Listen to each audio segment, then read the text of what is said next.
So the 300L is now coming up to 8,000 miles, so it's time to give it a good go over. I'm going to change the air filter, oil and filter. I'm going to check the chain for wear and tension, check the spokes, engine coolant level, check the fork seals and free play on the clutch. Since I've had this bike, the only real mods I've done is the suspension front and rear, K-Tech in the front and Hagen in the back, and it's transformed the bike. I've been riding for a bloody long while now. I dread to think how long I've been riding off-road. Anyway, this bike is brilliant, absolutely perfect for me, should see me out. It's not quite 8,000 miles, but it's getting pretty close. The air filter doesn't need to be changed till 16, I think, in the book, but I keep inspecting it. It's pretty bloody grubby, so I thought I'd change it at about 8.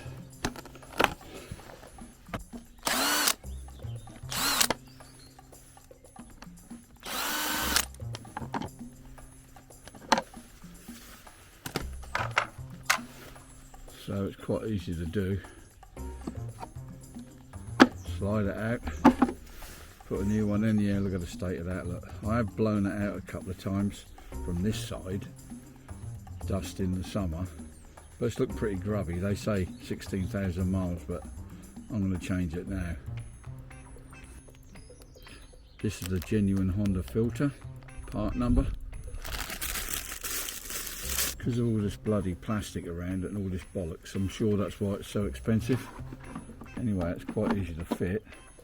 Push. I think that's the problem. You've got to make sure you push that to the other side. There we go.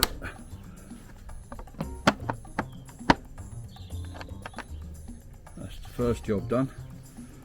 New air filter. Next we're going to warm it up, change the oil and filter, and then just check around everything. Chains, wheels, levers.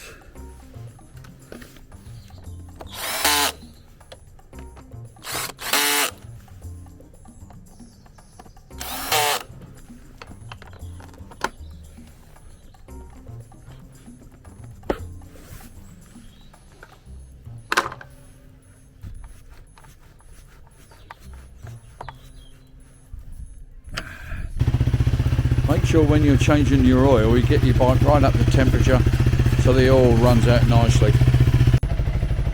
So remember that the oil is the cheapest part in your engine. So if you want to look after your bike, change it regularly. Now, the CRF doesn't need to be done till 8,000. The last time I'd done it was 4,500-ish. It's now about 7,500-ish. Which is quite a long way for me. That's 3,000 miles. I normally do it around about somewhere between 2,000 and 3,000. Cheapest part of your engine. I know the engine's warm enough because the fan's just come on. You're going to need a 12mm for the sump nut, and you're going to need an 8mm for the filter. This is the messy bit. If you can time it just right.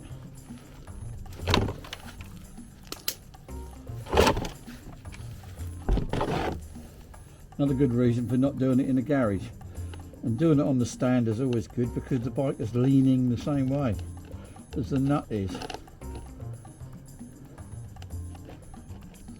There we go, the messy bit. And there's no filings on the end of the nut, which is a good sign. Leave that to drain. I don't worry about replacing the alley crush washer. Never have, never will. So I'll let that drain for a bit. If you move it around a bit as well, like when you think it's all out,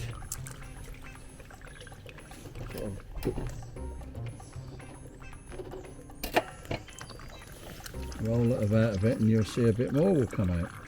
It all gets trapped in various parts of the engine.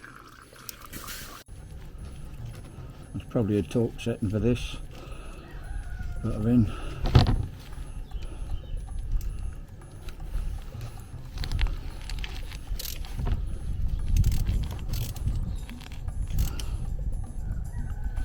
go. Leave your sump tray underneath there because you've got to take the filter off now, and then clean it all down with brake and clutch cleaner.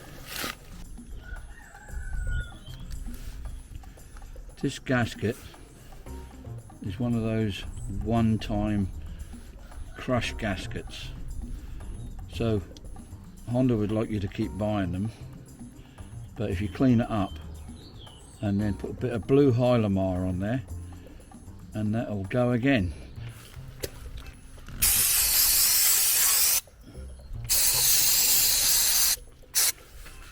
Ew. Blue Hylamar jointing, gasket jointing compound. A little bit of a jollop on there. Rub it all the way around. Look at that.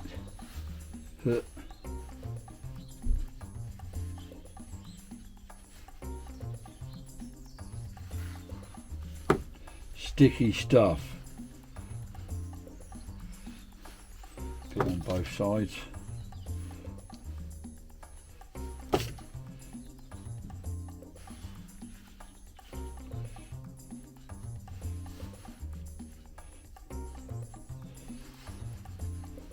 That's ready to go back on. And the oil filter is a high flow filter, very popular in the UK. HF112 is the number, if it's any use to anybody. Ready to go back on. Usually put a bit of grease on there. Little tiny bit of grease. There we go. I tend to put the gasket on first because it's fiddly getting around this breakaway cable. Make sure the spring is located. The filter fit seated nicely.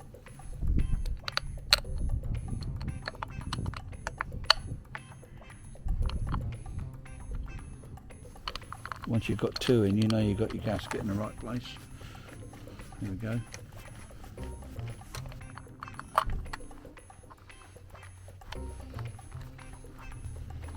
I could undo that cable and make life easy for myself, but what the fuck, I like a challenge.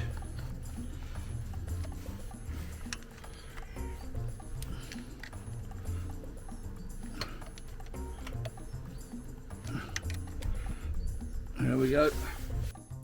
All we've got to do is fill it up with oil now.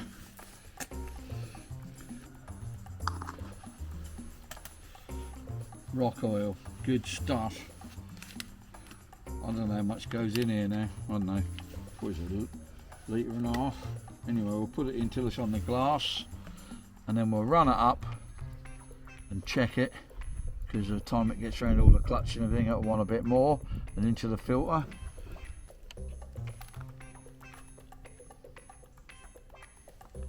Well up, but run it up and that'll go down.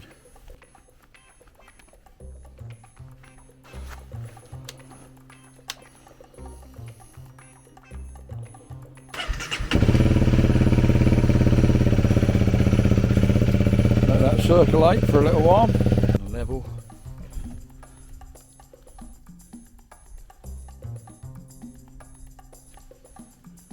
It's not far, there's a tiny little bit more in there. Coolant level's okay, I've never known that to drop, even on a 250. Front brake pads are getting down again, I've already had a set of those in. Same with the rear. Can't remember when I've had 2 or 3 sets of brake pads, but if you're riding off-road it rips the shit out of them. So all I've got to do now is adjust the chain up a little bit and she's good to go. Chain is lasting really well. That's the 3rd front sprocket I've had on there. I do use lots of grease on the rollers and oil. And a good way of gauging how your chain's wearing is to pull that back, and this is a little bit worn, but I've seen people with much worse. So I'll just give that a couple more rides and then I'll probably change that. Chain, a little bit loose. I'll tighten it up.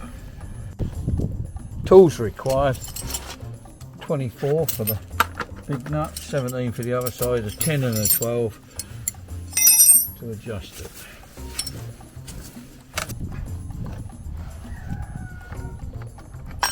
Cockerels are pretty lively this morning.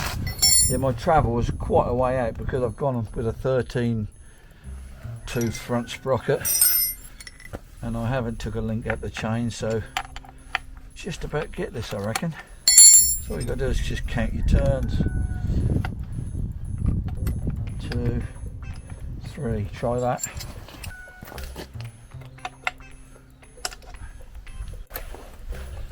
Right, yeah, that's not bad. And don't do these up tight. How many people have I seen with rounded off nuts? This one you want to do tight.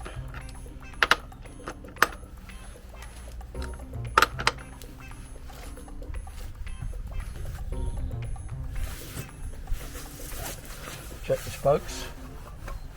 That's all you need to do. Don't tighten them up unless they're loose. What makes them loose? Lots of wheelies, lots of heavy landings. But yeah, I didn't have a problem with the 250, so if you start tightening them up, you're just putting unnecessary stress on there.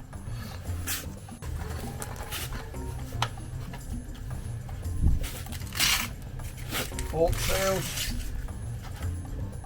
yeah, they're good.